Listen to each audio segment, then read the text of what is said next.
enter the Holy of Holies. I enter through the blood of the Lamb.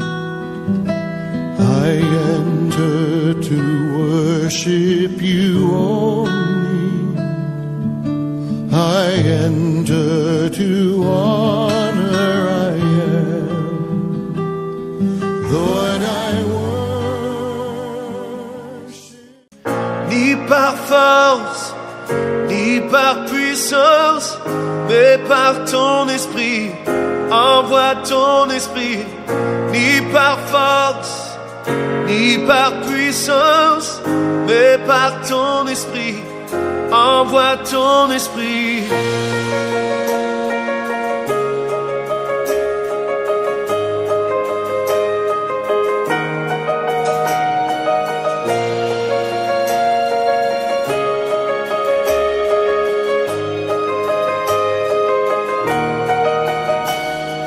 Tu es le feu, nous sommes le temple. Tu es la voix, nous sommes le chant. Toi notre Dieu. Sœurs, mes cordiales salutations au peuple bien-aimé de Dieu, à vous tous frères et sœurs qui persévérez dans l'attente du Seigneur qui revient bientôt. Que la paix de Dieu et sa grâce souveraine vous soient multipliées. Nous prions. Que ton nom soit béni, Seigneur notre Dieu, pour ces moments. Nous revenons sur cet enseignement que nous avons délaissé un moment pour autre chose. Et c'est important pour nous de parler de l'agneau de Dieu qui ôte le péché du monde. Car par ce thème, nous parlons du témoignage. Et nous sommes arrivés au témoignage chrétien. Et en ces temps de la fin, il est important pour tout enfant de Dieu de témoigner de Christ, d'annoncer Christ, de prêcher le Christ ressuscité. Seigneur, cette parole, je voudrais vraiment qu'elle puisse impacter ton peuple, qu'elle puisse toucher chacun de nous pour qu'il se lève, pour qu'il soit un témoin. Parce que le Saint-Esprit nous est donné pour être des témoins de Jésus-Christ. Nous devons témoigner, nous devons prêcher l'Évangile, nous devons annoncer Christ, nous devons dire qui est Christ et ce qu'il fait pour nous, ce qu'il a fait pour nous et ce qu'il fait pour nous. Seigneur, interviens, parle à ton peuple, touche le cœur de chacun, pour que nous soyons ces témoins, afin que ton œuvre aille de l'avant, car tu reviens bientôt et nous devons bousculer le monde entier. Nous devons parler de Jésus partout. Sois béni pour ta parole, conduis-la, dirige toutes choses maintenant, Seigneur, au nom de Jésus. Amen. Gloire à Dieu. Alors, nous revenons ce matin, comme je viens de le dire, sur notre exhortation concernant le thème « Voici l'agneau de Dieu qui ôte le péché du monde ». Nous sommes ainsi dans le témoignage chrétien et à ce propos, il était dernièrement question pour nous de présenter Jésus, de témoigner de lui partout et en toute occasion, en nous appuyant sur la Bible, source d'inspiration intarissable pour parler de l'agneau de Dieu qui ôte le péché du monde. Nous avons également vu que deux choses principales nous intéressaient dans notre témoignage, dans la présentation de Jésus. Alors, il y a premièrement celui que nous présentons et deuxièmement, la manière de le présenter. Aujourd'hui, nous voyons la première partie, donc celui que nous présentons. Alors, la question qui nous vient tout de suite à l'esprit, c'est, et que je voudrais poser à chacun de nous, sais-tu qui est Jésus? Sais-tu, mon frère, ma soeur, qui est Jésus? Si tu ne sais de Jésus que le peu que connaît le commun des mortels, tu ne peux le présenter efficacement à ce monde perdu. Ton témoignage ne peut être efficace. Il ne peut pas impacter les âmes perdues. Nous devons présenter Jésus en disant tout simplement ce qu'il est. Et je vous assure, il n'y a rien à inventer. Car ce qu'est Jésus, ce qu'est Jésus se trouve dans la Bible. C'est pourquoi il faut la lire, l'étudier. Il faut lire ta Bible, l'étudier. Il faut méditer la parole de Dieu. Une autre question.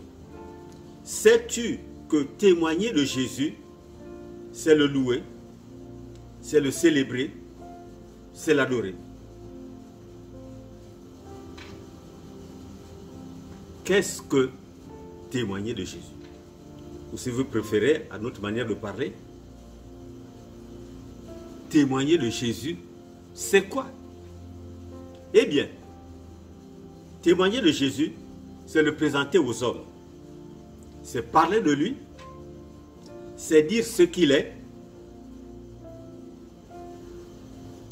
pardon, c'est dire qui il est, ce qu'il fait. Témoigner de Jésus, c'est dire ce qu'il est pour moi, pour toi, ce qu'il a fait pour moi, pour toi, et ce qu'il fera pour moi, pour toi. C'est parler de sa personne et de ses œuvres pour moi, pour toi, pour tous, pour toute la création.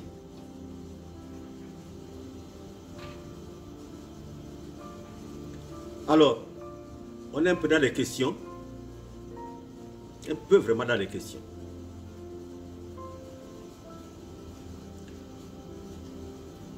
Alors, quand nous voyons ces choses dont je viens de parler, n'y a-t-il pas louange, célébration, action de grâce, c'est-à-dire reconnaissance, et adoration dans cela, dans ce que nous venons de dire là, c'est-à-dire présenter Jésus aux hommes, c'est parler de lui, c'est dire ce qu'il est, qui il est, ce qu'il fait, c'est dire ce qu'il est pour moi, pour toi, ce qu'il a fait pour moi, pour toi, ce qu'il a fait, ce qu'il fera pour moi et pour toi. C'est parler de sa personne et de ses œuvres pour moi, pour toi, pour tous, pour la création tout entière. Y a-t-il pas dans cela de la louange, de la célébration, des actions de grâce, c'est-à-dire de la reconnaissance et de l'adoration? Bien sûr que si. Bien sûr que si. Pourquoi? En parlant de sa personne, en parlant de la personne de Jésus, tu diras probablement, puisque tu le présentes, tu diras probablement qu'il n'a ni commencement ni fin, qu'il est Dieu, qu'il est créateur. Tu diras qu'il est d'en haut. Tu diras que le ciel est son trône et que la terre est son marchepied. Tu diras qu'il est grand, qu'il est tout puissant, qu'il est redoutable, majestueux, glorieux. Tu diras qu'il se revêt de gloire et de magnificence. Tu diras qu'il est l'agneau qui a été immolé et qui est digne de recevoir la puissance, la richesse, la sagesse, la force, l'honneur, la gloire et la louange. Tu diras qu'il est amour, que son amour est insondable. Tu diras qu'il est compatissant, lent à la colère, riche en bonté et en fidélité. Tu diras qu'il ne se lasse point de pardonner. Tu diras qu'il est humble. Tu diras qu'il est le don de Dieu pour le salut de l'humanité perdue. Tu diras qu'il est le Sauveur, le Seigneur, etc. Quant à ses œuvres, tu diras par exemple qu'il s'est humilié pour nous sauver, qu'il a porté nos souffrances, qu'il s'est chargé de nos douleurs, qu'il a été blessé pour nos péchés, brisé pour nos iniquités. Tu diras qu'il est mort sur la croix pour nous sauver, puis il a vaincu la mort, il est ressuscité des morts, il a aussi vaincu le péché et le monde. Tu diras que c'est par ses meurtrissures que nous sommes guéris. Et tu diras qu'il guérit toutes sortes de maladies.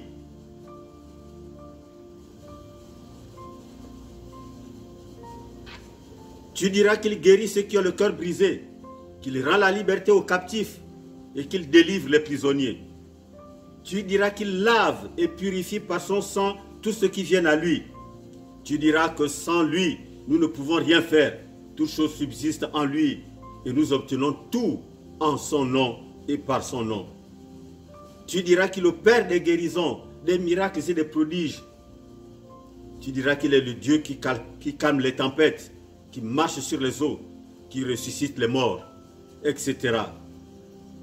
Ce sont bien, frères et sœurs, ces passages, ces expressions, ces mots que nous utilisons pour louer le Seigneur, pour lui exprimer notre reconnaissance, pour lui rendre grâce, pour l'honorer et pour l'adorer. Ainsi, il ne faut pas négliger le témoignage chrétien. Il faut témoigner. Nous sommes témoins de Christ. Donc vous voyez bien que dans ces choses, dans ce que nous venons de dire, dans le témoignage, il y a bien louange, il y a bien célébration, il y a reconnaissance, il y a honneur et il y a adoration. Donc c'est important le témoignage chrétien.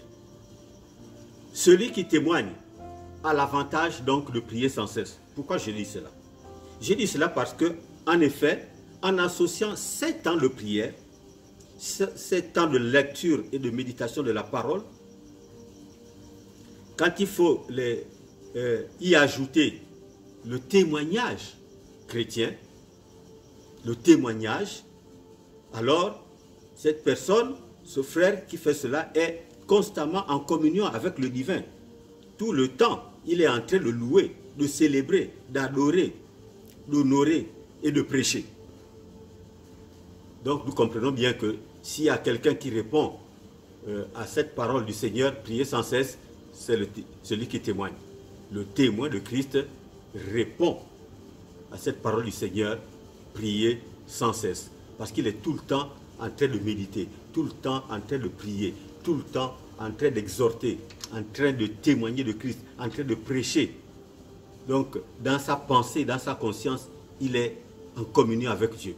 Parce qu'il cherche toujours, qu'est-ce que je vais dire à cette âme? Je vais bientôt sortir, je vais témoigner de Christ, qu'est-ce que je vais dire? Alors il prend sa Bible, il lit, alors il prie. Il a toujours quelque chose à faire, il a une activité. Même au-dedans de lui. Donc son esprit est toujours en prière, toujours en communion avec le Seigneur. Donc c'est important le témoignage. Ce n'est pas pour rien que le Saint-Esprit est venu pour faire de nous des témoins. Ce n'est pas pour rien, frère. Celui qui fait ces choses-là est probablement une vierge sage. Le Seigneur va le trouver faisant ainsi et il sera enlevé. Ne négligeons pas le témoignage, faisons attention avec le témoignage. Les chrétiens dorment, Nous avons oublié que nous sommes des témoins. Nous voulons être remplis du Saint-Esprit, mais nous oublions que le Saint-Esprit nous est donné pour le témoignage. Pas pour rester assis, mais pour le témoignage. Attention, nous sommes des témoins.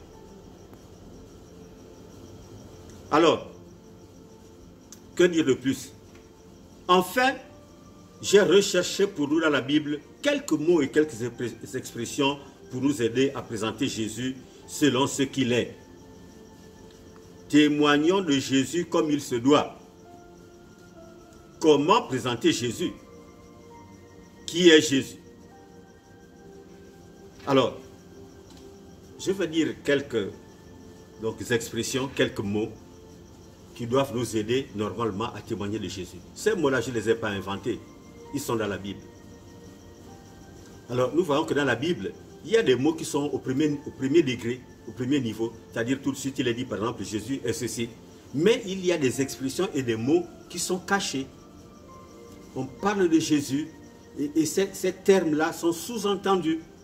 Alors, c'est en méditant la parole que nous retrouvons ces termes qui sont sous-entendus.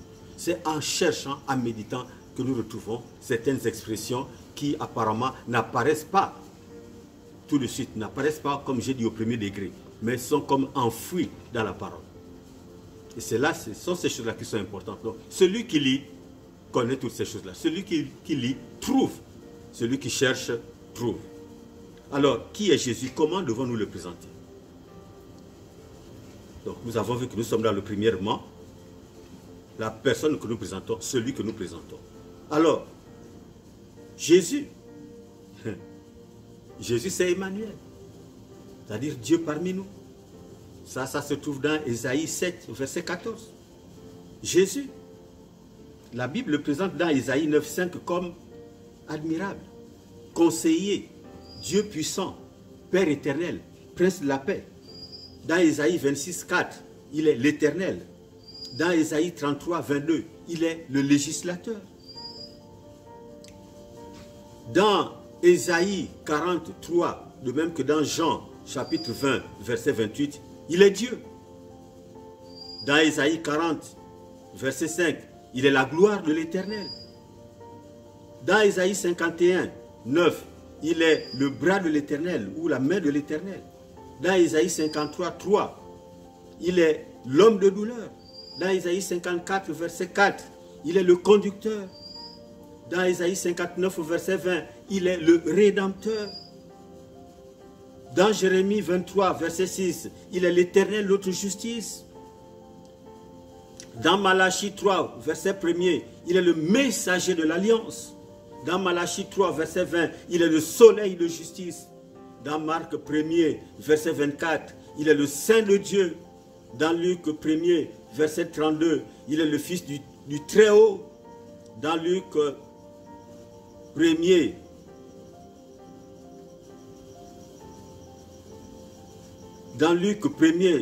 verset 78, il est le soleil levant. Dans Luc 2, verset 11, il est le Sauveur, le Christ, le Seigneur. Dans Luc chapitre 9, verset 20, il est le Christ de Dieu. Dans Jean 1er, verset 1er, il est la parole. Dans Jean chapitre 1er, verset 3, il est le Créateur.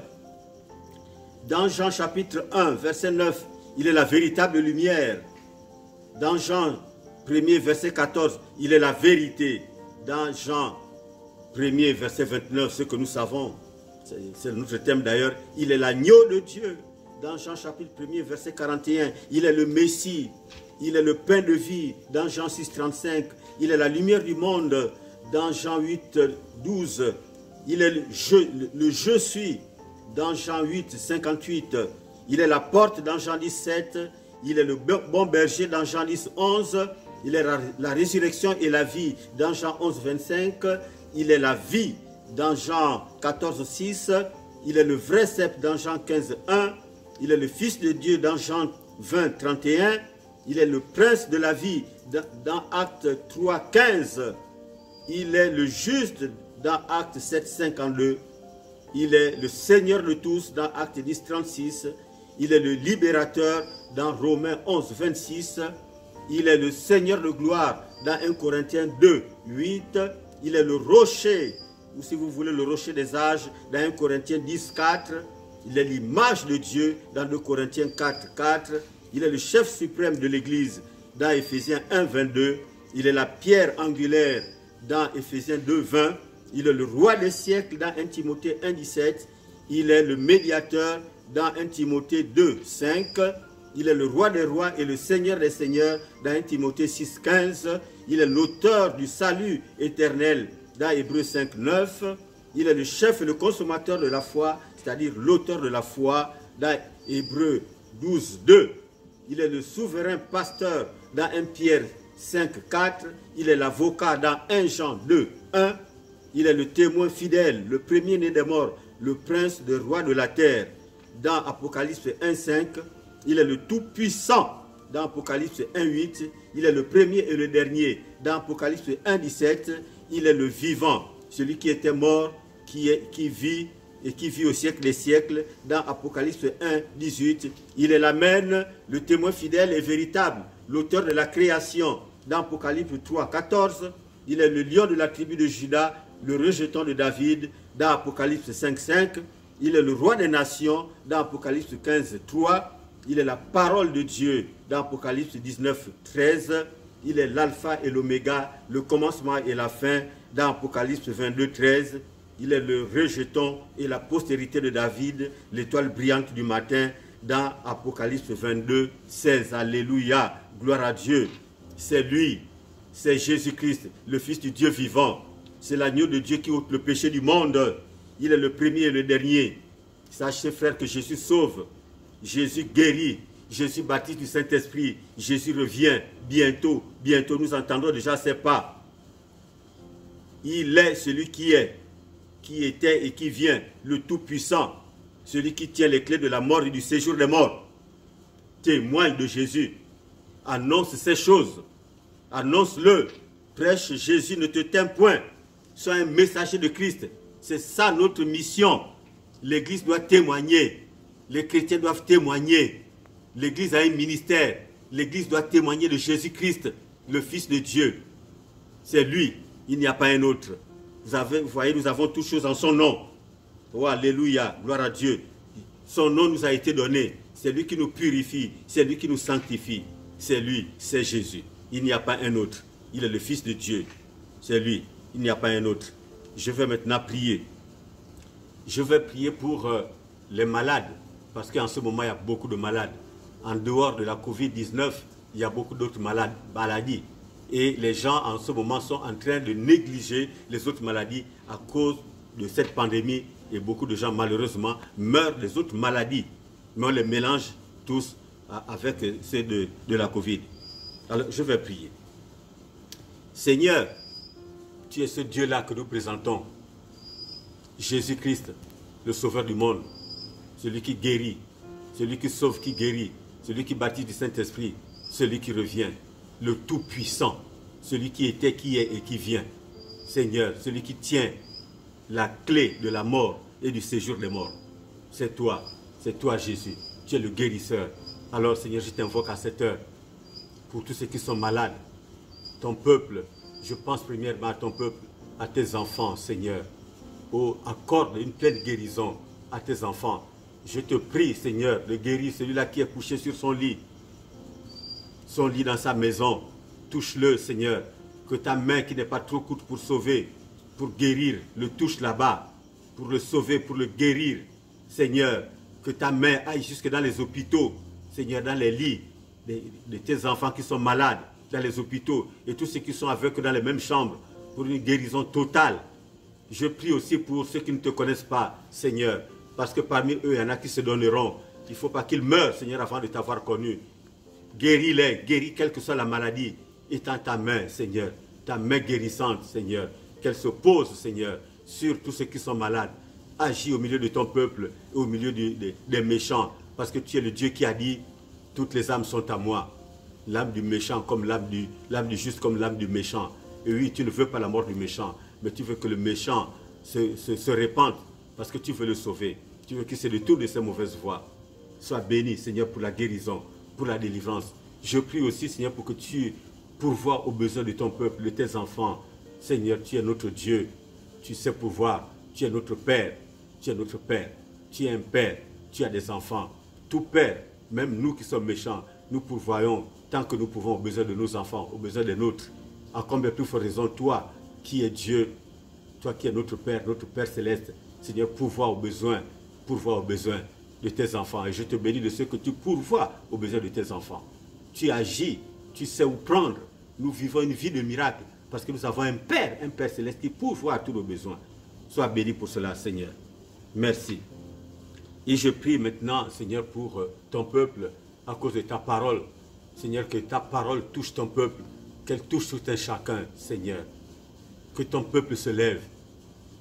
C'est vrai que nous sommes plus ou moins confinés, mais nous sommes libres de parler de toi. Même si les églises ne sont pas encore ouvertes, nous pouvons parler dans nos maisons, comme je le dis souvent. Nous pouvons parler à nos voisins, à nos proches, à nos collègues. Nous pouvons leur parler de Jésus. Nous pouvons témoigner de Jésus. Et nous avons ta parole. Nous venons de voir. Nous avons donné ces quelques mots et ces quelques expressions. Il y en a d'autres. Il y en a des milliers. La parole est pleine de Jésus. Oh, depuis le premier livre, la Genèse, jusqu'à l'Apocalypse, il n'y a que Jésus. La Bible ne parle que de Jésus. Il y a un thème central dans la Bible, c'est Jésus-Christ, le Fils de Dieu. Jésus-Christ, le Sauveur. Jésus-Christ, le Rédempteur. La Bible ne parle que de Jésus.